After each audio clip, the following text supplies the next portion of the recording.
Haciendo favor a un gobierno que intenta construir un capitalismo salvaje, es decir, un capitalismo salvaje basado en la explotación inédita, digamos, de formas extraordinarias y aberrantes de la fuerza de trabajo. Es decir, le está haciendo el favor a una política que va totalmente en contra, ya no solo de la posibilidad de mantener ciertos derechos, etcétera, sino con la posibilidad abierta de que se eliminen muchos derechos para favorecer la ganancia patronal. Pero Carlos, ¿y esto del doble aguinaldo, la protección de derechos? Por ejemplo, cualquier empresario privado despedía a un trabajador, no, tiene que volver a su puesto de trabajo. Pero eso es lírico. No. Mira, ese es lírico. En el caso de Enatex, por ejemplo, el gobierno dice, estos que han salido ya han cobrado los finiquitos, las indemnizaciones, etcétera, ya rompieron pues relación laboral.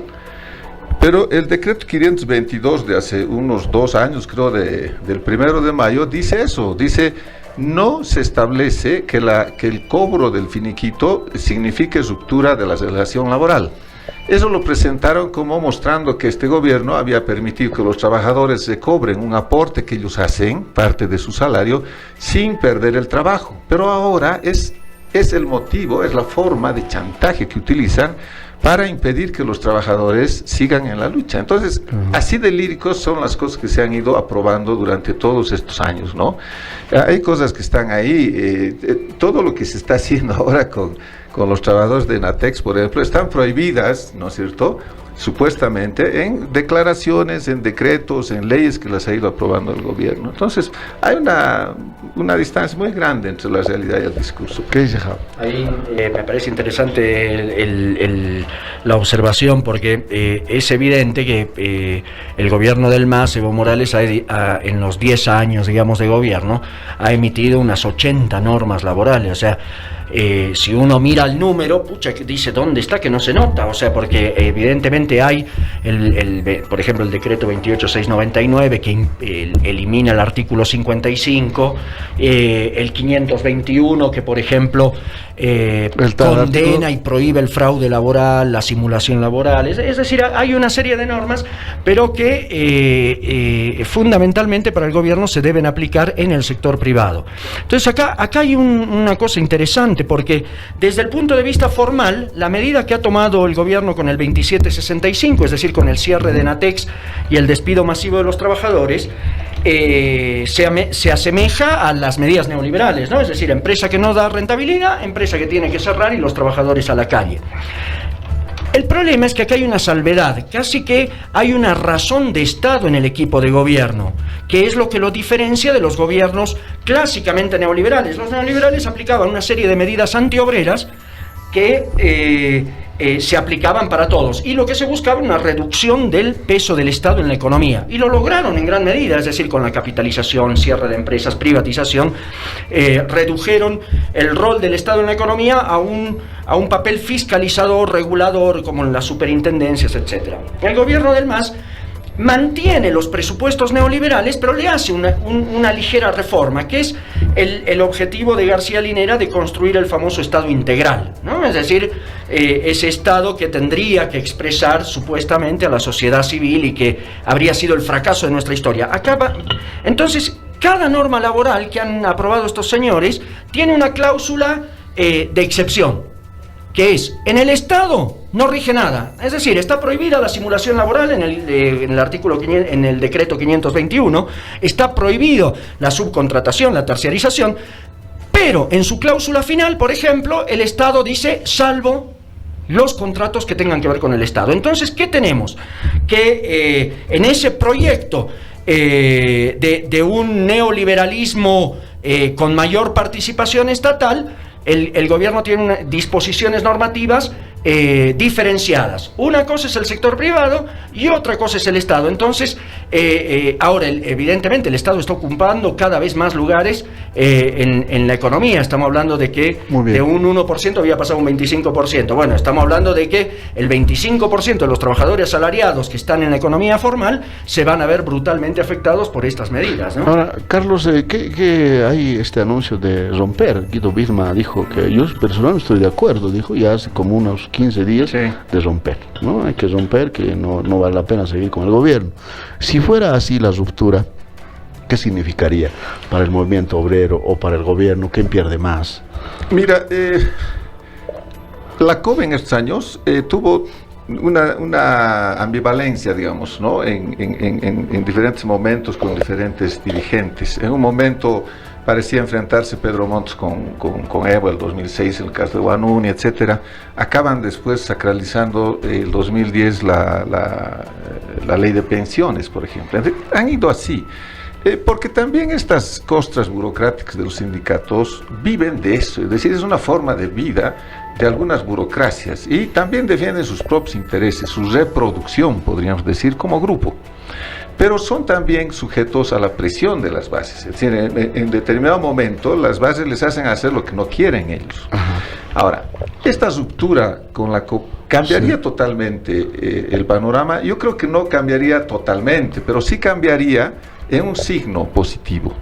¿Por qué? Porque lo que se está planteando es que esta ruptura hoy, que podía haber sido igual la del 2013, la del 2010, la del 2011, lo que está mostrando, ¿no es cierto?, es que hay una separación generalizada, un descontento, una desilusión de la gente que se está expresando en formas de acción y en formas de organización, no solo en el sector asalariado, en muchos sectores profesionales, en sectores de vecinos, etcétera, etcétera. Entonces, es en un contexto diferente en el que se da esto.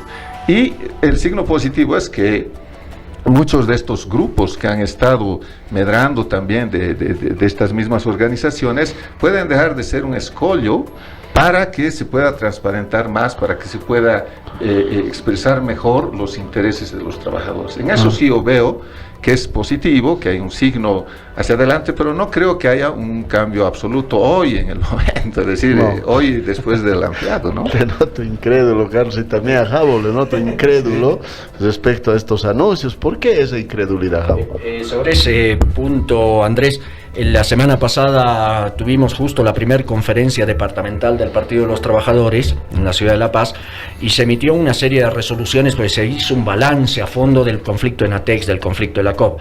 Y evidentemente la burocracia es un sector social bastante inestable porque está sujeto a dos presiones. Por un lado, la base obrera, de la cual emana su potestad de dirigente, por decirlo de alguna manera, pero por otro lado están sujetos a las presiones y de hecho son los portavoces de esas presiones de la clase dominante, ¿no? Es decir, los intereses de la clase dominante, las voluntades de la clase dominante se expresan en el movimiento obrero a través de esta capa social, que evidentemente goza de ventajas, no tendrá las mismas ventajas que la burocracia sindical argentina, brasilera o alemana, ¿no? Que llegan con Mercedes-Benz a la asamblea. Ahora tienen también vehículos, claro, creo, ¿no? Pero estos no serán Mercedes-Benz. No les dan Mercedes, pero les dan 4x4, ¿no? Claro. Pero no solo eso, sino incluso la posibilidad de no trabajar. Si nosotros hacemos un relevamiento de los dirigentes sindicales de los últimos 10 años, vamos a ver que son los mismos. Es decir, por ejemplo, les voy a contar una anécdota. La semana pasada una asamblea importantísima en el aeropuerto para cambiar el sindicato. ¿Por qué? Porque resulta que los dirigentes sindicales que están hace 10 años, o 9 u 8 años, de pronto están ascendiendo a jefes. Entonces lo interesante es que uno de los jefes, dirigente sindical, le entrega un memorándum a uno de los compañeros, ¿no? Entonces el compañero recibe el memorándum y le dice, bueno, se lo devuelve, ¿no? Al supervisor. Le dice que te estoy entregando el memorándum, ¿qué estás haciendo? Sí, pero también eres mi dirigente sindical. Y según nuestro reglamento, cuando hay un memorándum, le tengo que entregar al dirigente sindical que resuelva el problema. ¿A qué voy con esto? Que se está utilizando los sindicatos como vehículo de ascenso social contra los intereses de los trabajadores. Porque, por ejemplo, el sindicato del aeropuerto de SAPSA surge el año 2005, después de 9 años de privatización y de abusos, pero desproporcionados a los trabajadores. ¿A qué voy con esto? Los dirigentes sindicales están decididos a mantenerse a como de lugar. ¿Puede mejorar una eventual ruptura? Evidentemente sí, porque el prerequisito para que los trabajadores puedan defender el salario, la estabilidad laboral, es que estén con las manos libres para pelear. Si las tienen atadas, es imposible defender nada. Y tenemos los elementos, tenemos las pruebas en Guanuni, en Vinto, los despidos en el Mutum. Es decir, ahora en Atex, Iltrabol, que terminó como un fracaso espantoso, la famosa empresa comunitaria que habían impulsado en un momento el gobierno. ¿Iltrabol? La fábrica Ilvo la habían convertido claro, no la habían, tenía de funcionar. Una cosa, y están endeudados hasta los tuétanos ahora los trabajadores, ¿no? Carlos, pero puede significar un golpe muy duro a la imagen del gobierno, al menos, si se rompe, porque, a ver, el gobierno hace rato no tiene a la CIDOP, ¿no? La principal dirigente está en la cárcel por corrupción. Se quedó sin CONAMAC. La CONAMAC terminó de dividir, hay dirigentes creo que también están en la cárcel por corrupción. A las Bartolinas la corrupción terminó de afectarlas, ¿no? Y ya no es la misma institución de hace tiempo.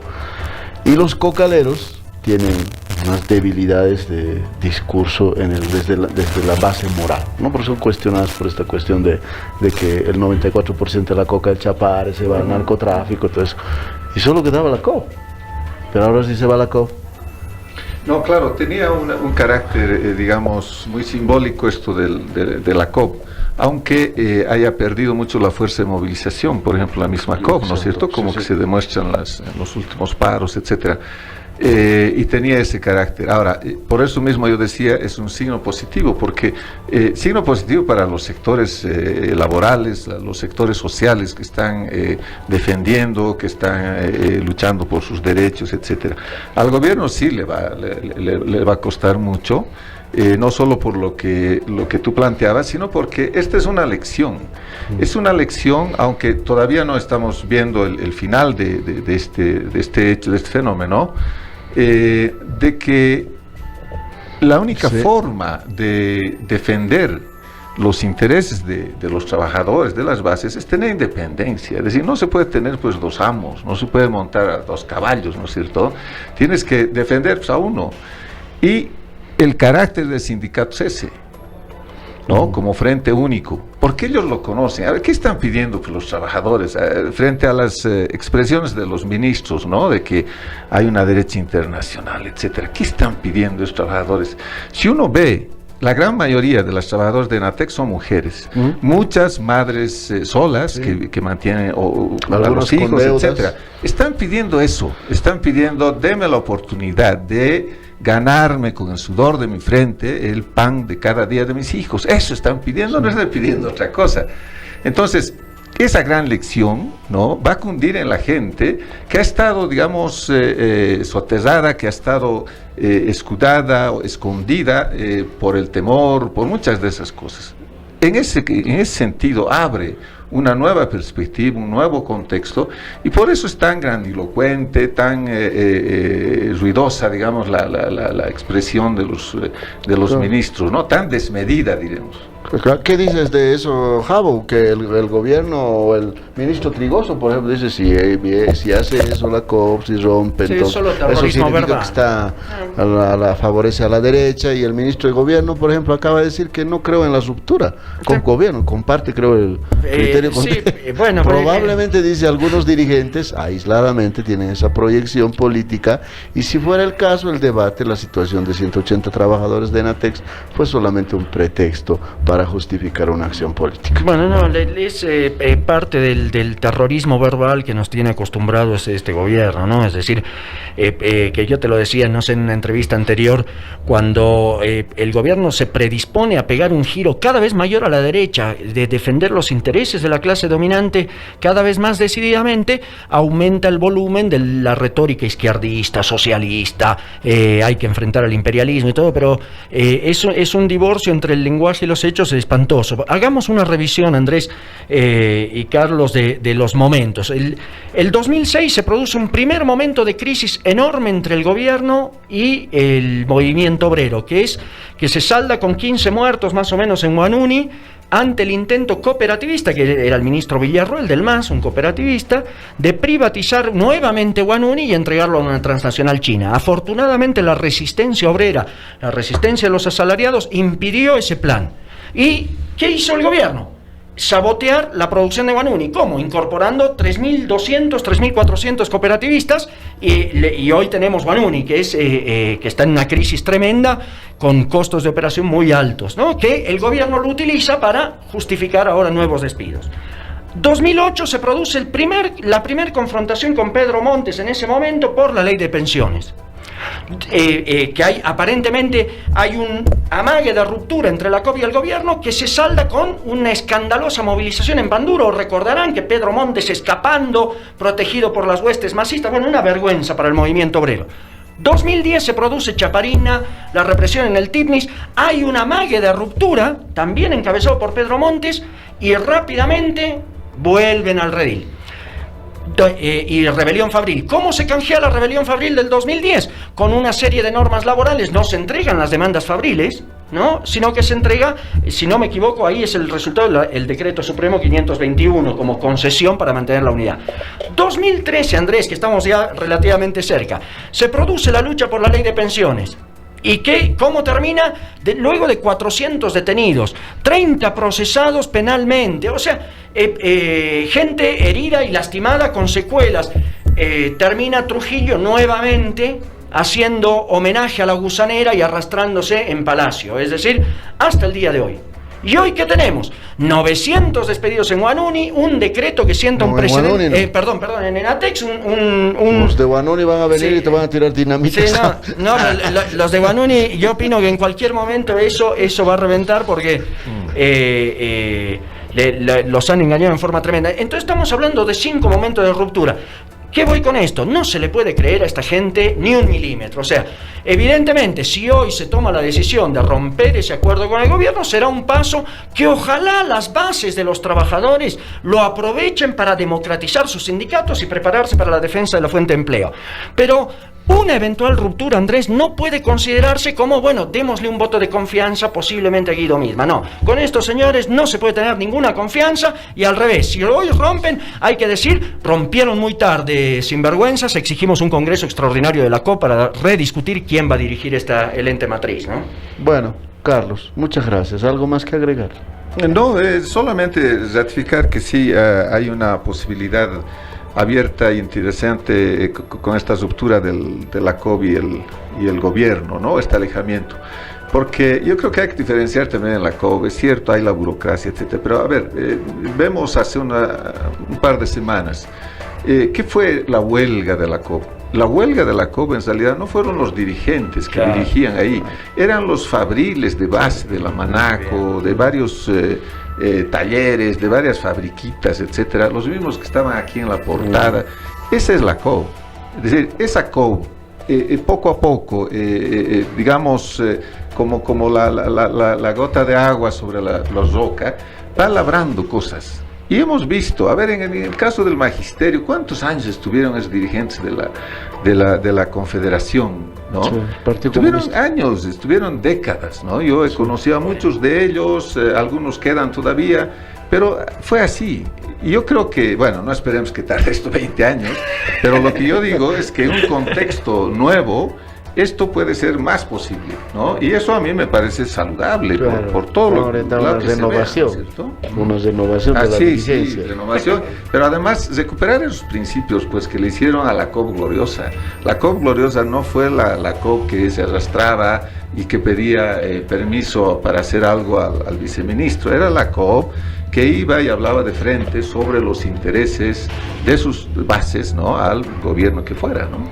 Muy bien, muchas gracias, Carlos, Pavo, por haber venido a Nunca es Tarde. Será hasta otro momento. Muchas gracias, Andrés, un saludo a toda la audiencia y nos veremos en la próxima.